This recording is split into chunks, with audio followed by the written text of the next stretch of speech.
Thanks so much for tuning into Talking Point. I'm your host, Niraj Shah. The market reaction is a giveaway of what the sentiment on the street is. Remember, this is happening on the back of a few days of a corrective move already happened. The questions to our two guests today on Talking Point, and we thought the situation demanded that we have two opinions and 2 points of view. Is the question would largely be around whether the commentary that came in from the Jackson Hole Symposium worries them for risk assets and equities by and large, or are they sanguine about the prospects with some bit of a medium-term view?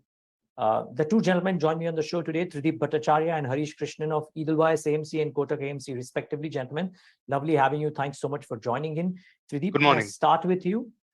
What's your sense? I know that India is a great long-term growth story, and the medium-term picture also may look good. The question is, in the period before the medium term, can there be some bit of a larger dip than what the normal buy-on dip proponents would advocate?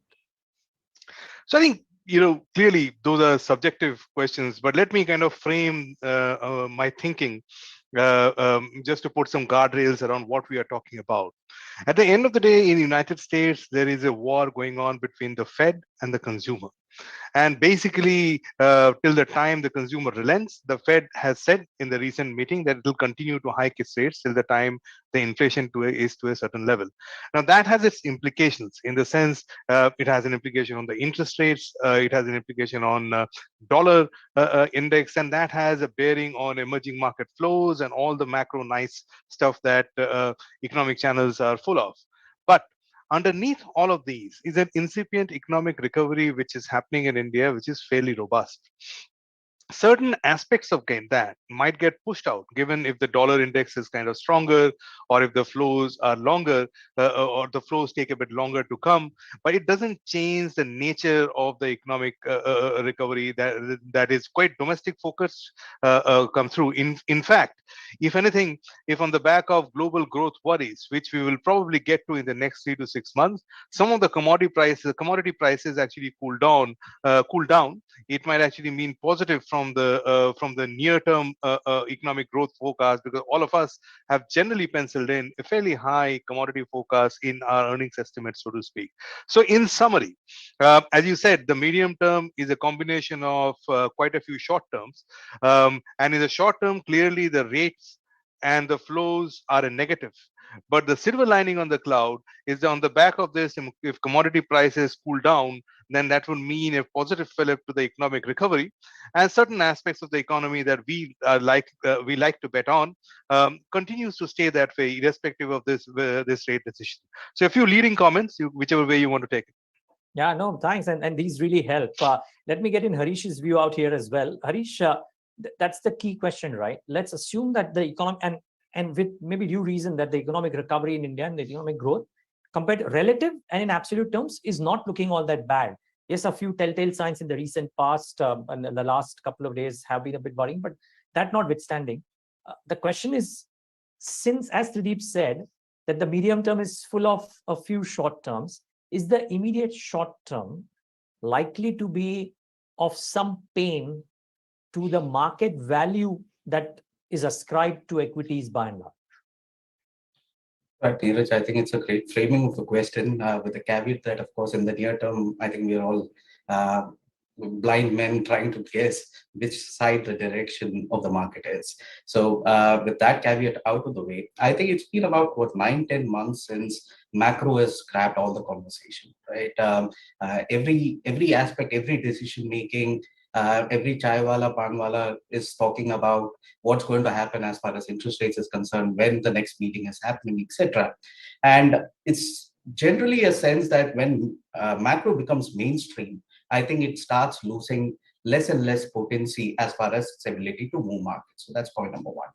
The second point is we all know that one doesn't make money by trading today's headlines.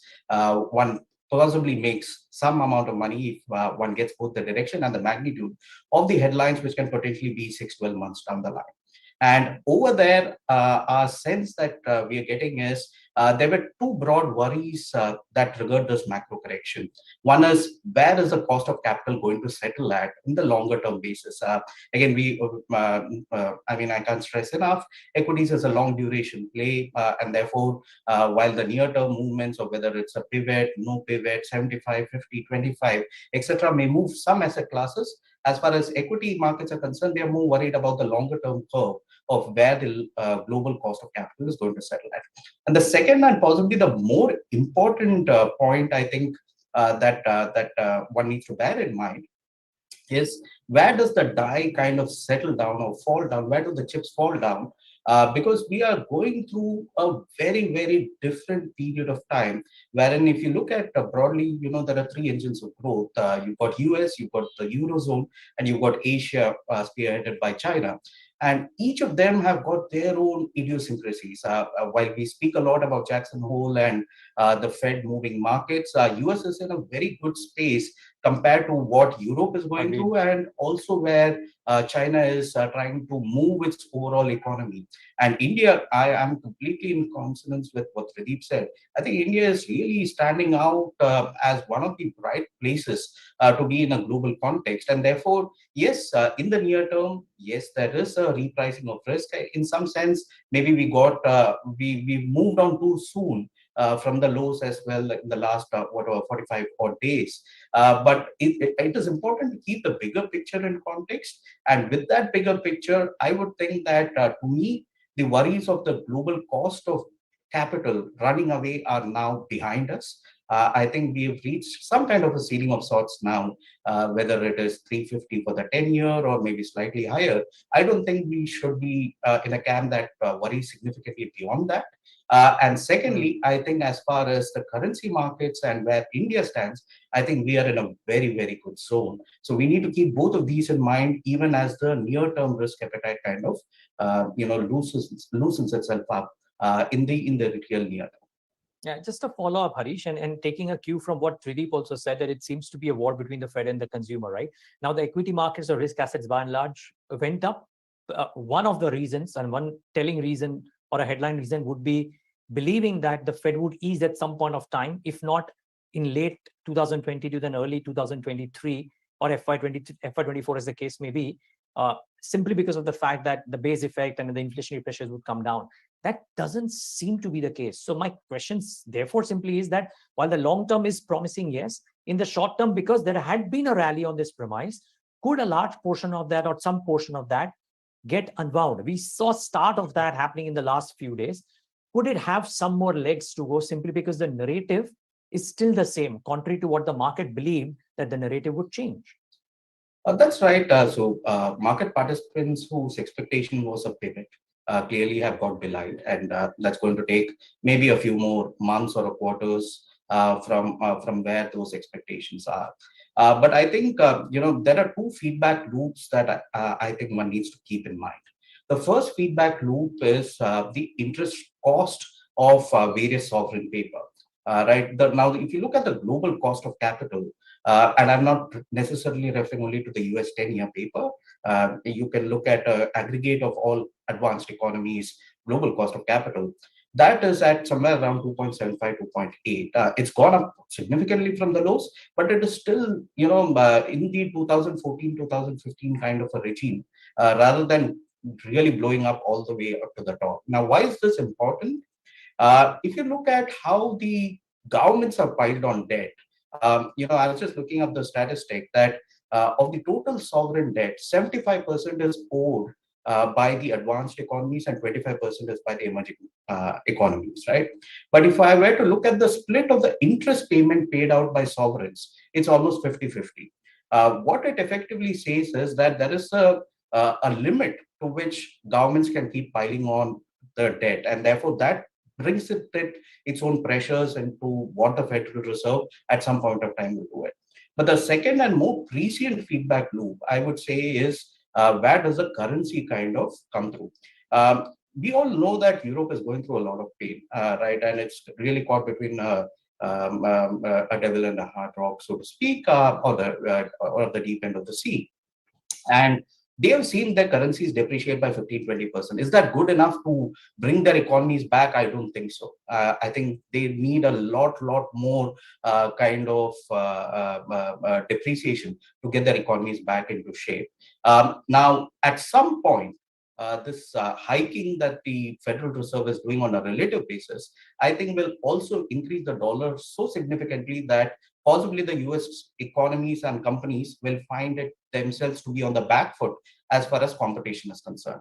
And I just want to kind of drive home this point. If you are a Japanese corporate, I mean, you are possibly at the best of the lot if you've got world-beating companies and technologies, right? Your cost of labor hasn't gone up in the last 30 years. Your currency is down by about anywhere between 35 to 40%. And then your cost of capital is also on a relative scale one of the lowest. Now, at some point, the trade flows is going to swing significantly. And therefore, that feedback loop will also weigh down on what the Federal Reserve will do. Now, whether it'll happen 3 months, 6 months, possibly not. These are long-term repercussions, but which in some sense will put a ceiling to which how much the Federal Reserve can be single-focusedly looking only at the inflation data point and the print. And it's important to bring it under control. I think they all make very valid points, but these feedback loops are also important. And therefore, I think, it's going to take some more time, possibly for the Federal Reserve to move in the direction which the markets are clearly hinting at in terms of at least a long pause or a cutting down of rates. And as you said, maybe in 23 or towards the later half of 24, towards the later half of 23. Okay, so therefore, Trideep, just to add to that before we get to India idiosyncratic factors as well, I still not have a clear answer. I'm just trying to get, maybe there isn't a clear answer, but I'm just trying to understand, Trideep. Can there be some more pain for Indian equities in light of the fact that maybe there could be some pain for global equities? India may find it difficult to outperform or go up in such a scenario. Is there a possibility in the short term? If you ask me on a relative basis whether India will outperform, I think the case is fairly strong. India relative to the US simply because the rates are going in their home country. Europe for sure for the reasons learned friend Harish mentioned, and China we all know the reasons. So that is very clear. With regards to in absolute terms, I agree with, I share your kind of concern that on the face of the fact that if there are rates going up at every Fed meeting, the upside will always be capped, and you will always have corrections thinking whether the next time is the pause or we have further stressed out. But just to to answer your question, for sure in relative terms, not so sure in absolute terms. But okay, let me kind of frame the debate in such a way that at the end of the day, how much of this is posturing, and how much of it is that they would actually really take the rates down till the time inflation gets down to 2%, is something that we will see only over a period of time. And if you look at immediately as an outcome of what Jackson Hole came about, the immediate reaction on the secondary market participants was that they still expected rate cuts to happen somewhere towards the first half. So it didn't immediately swing around, which means there is some sympathy to the view that Fed is kind of, at the moment more posturing and more data dependent on an ongoing basis rather than a one rigid stance that no matter what happens, we will take the rates down. I think this uncertainty will actually get crossed over once we see the September or the next Fed meeting, whether they raise the interest rates by 75 or 50. If they do 75 or north of 75, I think it's clearly that Fed is being absolutely rigid about that 2% number, and whatever it takes they will do to get even if at the cost of economic growth rates.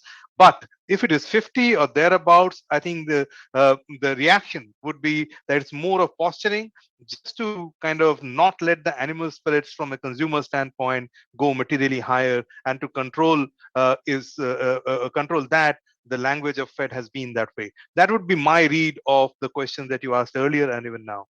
Got it. Okay. Fair call. Thanks for that, Trideep. It'll be interesting. Yeah, I mean, if it is 50, I will send you a message which which says that you are probably the one person who thought like that, because everybody else that I've spoken to thus far is thinking of 75. So good. Let's wait for that, Trideep. Now, my question, India specific. I heard you mention in your opening remark as well that India may be slightly different and probably is different than the rest of the world. A two-part question to that. One, we are approaching winter. Energy costs may stay elevated or probably may spike even further. And that's a bit of a nail in the coffin, if not the final one. And two, some of the latest numbers, I mean, public capex Q1 FY23 seems to have moderated. Road awarding has gone down. We know that states' fiscal health is, in certain cases, a bit of a mess, really. Would that delay the more popular belief that, oh, India is on a large capex-driven drive, and that will drive growth in a meaningful way immediately? Great question, and that's why I enjoy being on your show. I think there are various stages of this capex cycle. The first stage, generally capex gets funded by internal cash flow, and this is what I'm talking about is more private sector capex cycle rather than the public sector capex cycle. And there, the capacity utilizations have reached a certain level, driven by the capex announcement plans that have come about from various different companies that show that the capex intention for sure is fairly strong. On the wake of the short-term interest rate hike, has it been a little delayed?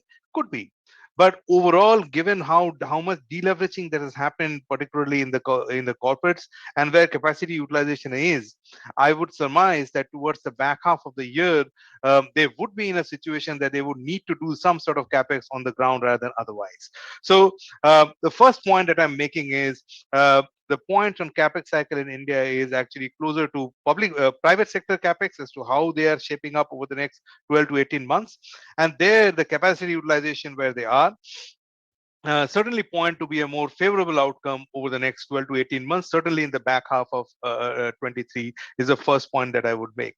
Second, if you look at the credit growth that has kind of happened, that is happening currently in the Indian economy, it bottomed out about a few quarters ago at about 7% and right now it's basically somewhere around 14% odd range. So clearly, the credit growth in the economy has just about started to pick up. So the credit is kind of credit growth is happening. At the moment, it is more working capital type loans rather than truly capex driven loans, and that is where the stage of the capex cycle really matters. At first, the near-term projects, the short-term projects get done, and then gradually long-dated projects come through. So I think we need to have a bit of a patience here with regards to how the capex cycle plays out. It's clearly nobody has ever stated, and nobody is even stating now that everything will happen in the first 6 months. Of course. It'll happen in the next 2 to 3 years. The first signs of this should be seen, in the next 6 to 9 months overall. And I would look forward to kind of doing that. And at the moment, I would say in that context, if you look at the last result season, the data points are pointing in the right direction, I would say, on a bottom-up basis. Yeah, in fact, and I wanted to take that point forward with you, Harish, that precise point that Q1, I think everybody spoke about two factors and the numbers spoke about two factors, right? One, the manufacturing backed themes, I mean, be it bearings, abrasives, etc., all of them did well, and direct to consumer did well. But that's a separate point. I'll come to that in a moment. The last 2 or 3 questions in this conversation, gentlemen. Harish, would you believe that if growth has to come about in India, Q2, Q3, arguably Q4, would it show a mix of equal contribution from manufacturing, capacity creation, and consumer, or could it largely be consumer-led simply because the data points on the other side, which is manufacturing and capex, are patchy. They are not consistent, and therefore you never know when a delay could come about in light of global macro not looking all that great. Sure, Niraj. I share the optimism that Trideep also mentioned as far as the capex and the manufacturing sector is concerned. Let's put it the investment cycle, right? Completely on board with you that these are cycles which last 4-5 years rather than to be measured in terms of quarters, right? We went through a prolonged winter of no capex for from 2011 or 2012 onwards to 2018, 19, and then COVID, of course, even if one says that nobody could decide on capex, but that's like and so that's the context that we are talking about in terms of recovery. Now, what that means is, in our opinion, capex or investment cycle has got 4 engines effectively, right? The first engine is government spending. The second engine is private capex. The third engine is real estate, and the fourth engine is public-private capex.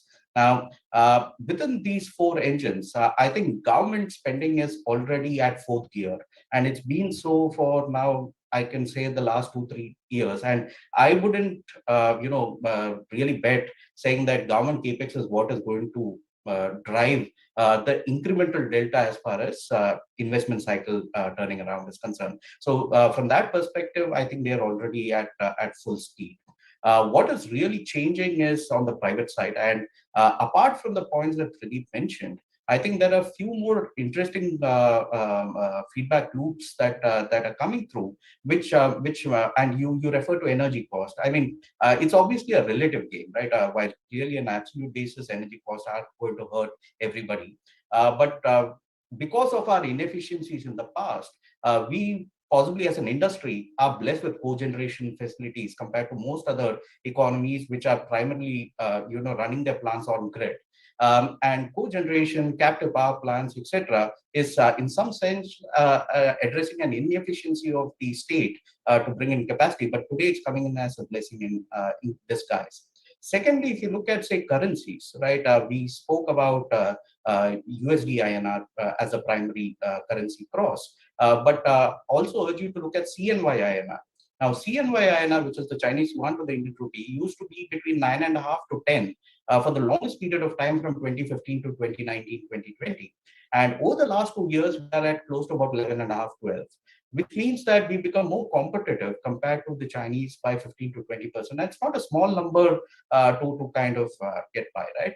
Third, for a long period of time, steel for a sector, China used to be significantly at a discount to India. Because of the subsidies that they used to provide, which meant that any value addition to that, be it bearings, consumables, forgings, castings, and these are all very large sectors where at a disadvantage to start out with. Today, you are at a position wherein a combination of all of these has meant that really machinery, precision tools, all of them are at reasonable even keel. I'm not saying that we are going head on with China.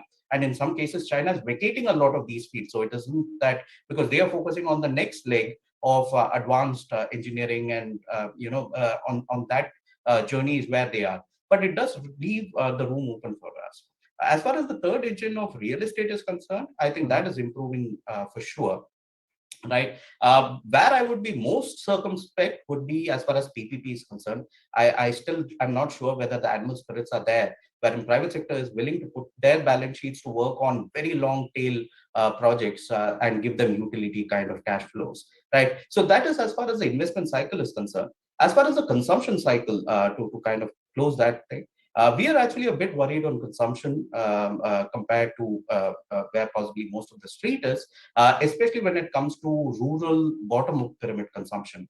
Urban consumption clearly is on an improving trajectory. There have been significant savings that have happened over the last 2 years on COVID, and as that get wound down, there is the revenge consumption, etc., playing out as far as urban India is concerned. But the bottom of pyramid is, I think, where we see a lot of challenges. Inflation, commodity prices being high, being one of them. The fact that livelihood savings have got depleted for the bottom 70-80% of population, and therefore it will take some time for it to come back. So that is a segment which has done so well in the last 10 years. I think that is where there could be a shift out of and move into investment. So that's broadly the way we kind of looking at. Okay, Chairman, last couple of questions, 1 minute each, so that we don't take too much of your time. I've taken 20 already. Trideep, I'll start with you. I'll close the loop with Harish. So if I understood you correctly, I mean, the macro seems to suggest that you are sanguine from a medium-term perspective, which leads me to believe that you would buy significant dips. And from our previous conversation, I remember that you guys are a lot more bottom-up than top-down. So in light of that, what are the pockets that you're keeping on the radar should a significant dip come about, or even otherwise? So basically, to sum up, in the near term, we think that it's a relative value market. And in medium term, we are really constructive with regards to absolute value as well. In terms of the areas or the themes that we are bullish on, the first and biggest theme that we are positive on is private sector investment demand. Our portfolios are oriented that way, and we clearly believe that if there are meaningful dips, we'll probably capitalize or look to capitalize on the same. The second is basically we think that the real estate sector is bottoming out. While real estate in terms of listed universe is a small one, the indirect plays is what catches our attention, and we would look forward to kind of buy into the same. Third, we are interested in consumer companies with pricing power. We think that consumer pain, as my fellow colleague mentioned, is not yet done, but companies with pricing power might actually still continue to do well. And finally, to finance this domestic cyclical boom, lending financial is an area that we are positive on. We think there is good valuation support, and overall, it could mean meaningful upside from where they are. So these are the four areas that we would look to capitalize on in case we get a meaningful dip in markets. Niraj? Really appreciate. Harish, final quick word from you on the same thing. Right. So I think we're positive on the investment cycle as a whole. The one area which I think we will get a reasonably large dip and which we would want to buy on that would be the global export theme. I think India's share of exports is likely to go up meaningfully. And while there is a definite pain as far as the global engines are concerned, and there will be a fall in global demand, clearly, but that will also lead to, kind of a pendulum swinging the other way, wherein we would think that valuations come off. And I think that is the other area. The third area where we're looking at is basically users of commodities, names like cement, which are essentially large energy users, in our sense, will get the benefit. You've got, say, even on the consumer or on the auto side, a reasonably large usage of commodities, and wherever they are well placed, that will be the other area that we would look to buy into. So yeah, those would be the slightly differentiated pockets that we would be positive on. Gentlemen, both of you, thank you so much for taking the time out. We took a lot of time, but thank you so much. We got a great lowdown. Appreciate your time. Thanks, Niraj, for having us on your show. Cheers. Bye-bye. Ours viewers, thanks for tuning in.